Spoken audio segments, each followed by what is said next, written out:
عجل درود بھیجے گا محمد والے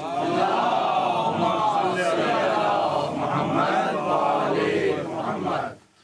ایک بار پھر درود بھیجے گا محمد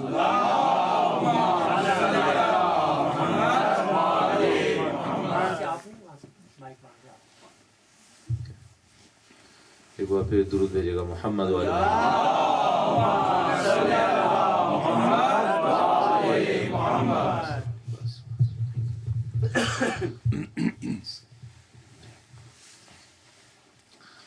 شب جمعہ اور شب جمعہ کے لیے ہمارے پاس روایت موجود ہے کہ مرحومین ہماری اور آپ کی طرف سے بھیج جانے والی ہدایت کے منتظر ہوتے ہیں. یقیناً آپ کے اور ہمارے کچھ مرحومین ایسے ہوں گے جن سے ہمارے قلبی تعلق ہوں گے،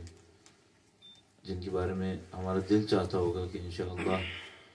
ہم جہاں کہیں بھی ہوں ہماری طرف سے ہدیہ ان کے حضور ضرور پہنچتا رہے. کچھ کے والدین ہوں گے، کچھ کے اعزاء اقربا ہوں گے،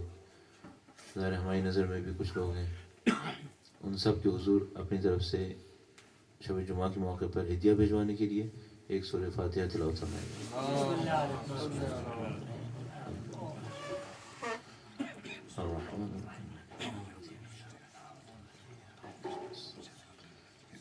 اهدنا الصراط المستقيم صراط الذين أنعمت عليهم غير المغضوب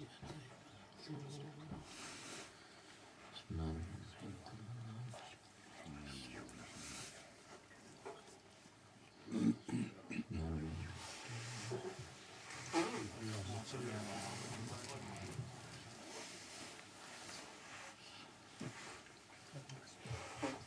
درود بھیجے گا محمد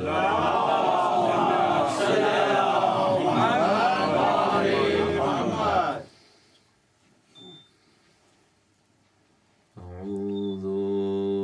باللہ من الشیطان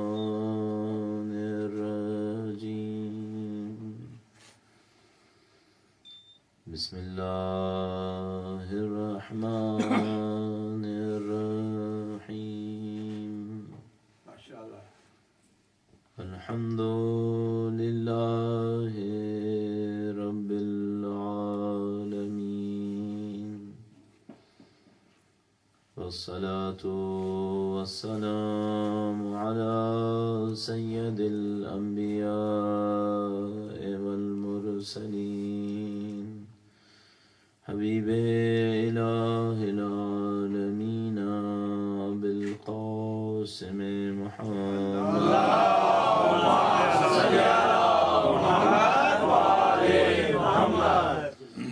وعلى آله الطيبين الطاهرين سيما بقية الله في الأراضين. قال الله تعالى في كتابه الكريم بسم الله الرحمن الرحيم. أم حسبت أن أصحاب الكهف والرقيم كانوا من آياتنا عجبا. درود بھیجے گا محمد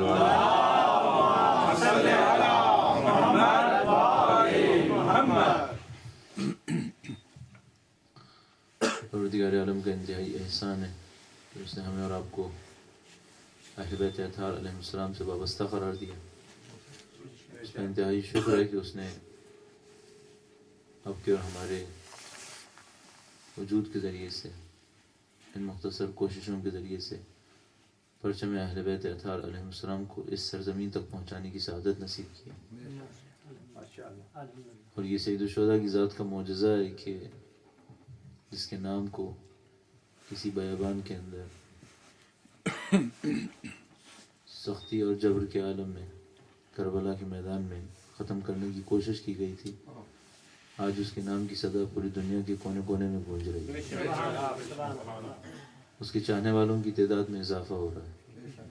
جتنا دنیا اس کے نام کو چھپانے کی کوشش کرتی ہے، ذرے ذرے سے زمین و آسمان سے اس کے نام کی پکار بلند ہو رہی ہے، اور اللہ کا لاکھ لاکھ احسان ہے کہ اس نے ان صداؤں کو ہمارے گلوں سے لانے کی، بلند کرنے کی سعادت نصیب کر دی۔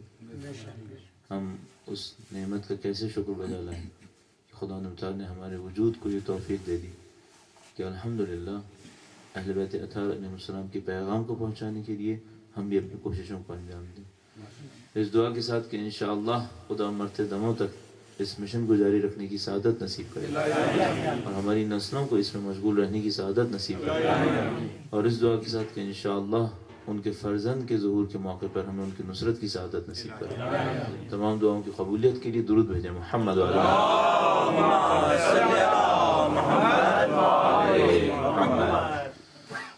وہ ہمارا ایک دستور ہے کہ ہم جہاں کہیں بھی پہلی دفعہ پہنچتے ہیں پڑھنے کے لیے، وہاں پر کچھ نہ کچھ نکات ابتدا میں عرض کرتے ہیں، اور جیسا کہ واضح ہے پہلی دفعہ یہاں پہنچنے کی سعادت ہوئی ہے، وہ چند نکات آپ کی خدمت میں عرض کر دیتے ہیں۔ پہلا مسئلہ یہ ہے کہ معمولاً ایسا ہوتا تھا کہ ہم جہاں جاتے ہیں وہاں پہ لوگ خطابت کے انتظار میں سننے کے لیے بیٹھتے ہیں۔ البتہ اب ایسا ہونے لگا ہے کہ ہم جہاں کہیں جاتے ہیں پہلے سے ہی دو چار جوان کچھ اور مسن لوگ جانتے ہیں کہ اس نے خطابت نہیں کرنی ہے، پہلے سے چن چکے ہیں، کہیں کسی ویب سائٹ کے اوپر دیکھ چکے ہیں، لیکن بہرحال میں احتیاطاً پھر بھی ذکر کر دیتا ہوں شروع میں ہی کہ نہ مجھے خطابت آتی ہے نہ میں خطابت کر پاؤں گا۔ میں جو کوشش کرتا ہوں اپنی زندگی میں وہ یہ کہ جب کبھی بھی جہاں کہیں بھی ذکر سید الشہداء کا موقع ملے، ان کے خاندان کی تعلیمات کے چند نکات حاصل کر کے سلیس سادہ عام فہم زبان میں آپ کے سامنے آرائز پیش کر دوں انشاءاللہ، اور ہدف یہ ہوتا ہے کہ ہم بھی چند قدم اس مقدس خاندان کے نزدیک بڑھ جائیں، اور جو ان کے چاہنے والے ہیں وہ بھی چند قدم اور اہل بیت اطہار علیہ السلام سے نزدیک آ جائیں۔ تو جو لوگ خطابت کے انتظار میں آتے ہیں میں ان سے پہلے ہی 10 بستہ معذرت کر لیتا ہوں کہ بھائی یہ میرے بس میں نہیں ہے اصلا، جو مجھے آتا ہے وہ میں کروں گا، اور جو مجھے نہیں آتا ہے وہ میں کر ہی نہیں سکتا۔ دوسرا مسئلہ یہ تھا کہ اس کو بھی میں نقطے کی صورت میں عرض کرتا ہوں ہمیشہ، وہ یہ کہ میں بچپن سے ظاہر ہے آپ کی طرح مجالس میں شرکت کرتا ہوں، اور بہت دفعہ ایسا ہوتا تھا کہ مجالس سے واپس آنے پر ہماری والدہ یا کوئی اور پوچھا کرتا تھا کہ مجلس کیسی رہی، تو کبھی ہم لوگ کہتے تھے کہ بہت اچھا نہیں تھا مثلا، یا کبھی کہتے تھے بہت اچھی ہوئی،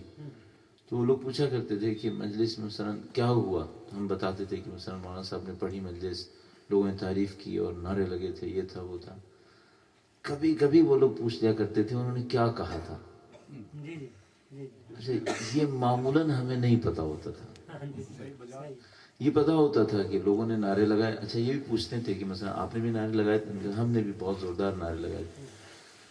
لیکن معمولاً یہ نہیں پتا چلتا تھا کہ وہ نعرے کن باتوں پہ لگتے تھے۔ اچھا کچھ ایسی عجیب سی بات ہوتی تھی کہ جب وہاں بیٹھے ہوتے تھے تو کچھ سمجھ میں آ رہا ہوتا تھا کہ بھئی کیا کہا تھا، کچھ سمجھ میں آتا تھا، لیکن باہر نکلنے کے بعد کچھ نہیں سمجھ میں آتا تھا۔ یعنی اگر ہم سے کوئی یہ کہتا کہ بھئی آپ نے جو کچھ سنا اس کو ایک کاغذ پہ لکھ دیں، تو شاید 4 لائنیں بھی نہیں لکھ سکتے تھے۔ اس سے ہمیں اندازہ ہوا کہ یہ کچھ ایسا کام ہو رہا ہے جس سے سیکھنے کو نہیں مل رہا ہے، کوئی ایسی خرابی، کوئی ایسی مشکل، یا تو جو لوگ بول رہے ہیں وہ بہت اعلیٰ پائی کی باتیں کر رہے ہیں اور نیچے جو لوگ ہیں وہ اس فہم و شعور میں وہاں تک نہیں پہنچے ہوئے، یا باتیں کچھ ایسی باتیں ہیں کہ جن میں فکر ہے لیکن سمجھ میں پھر بھی نہیں آ رہا ہے کہ کیا ہو رہا ہے یہ۔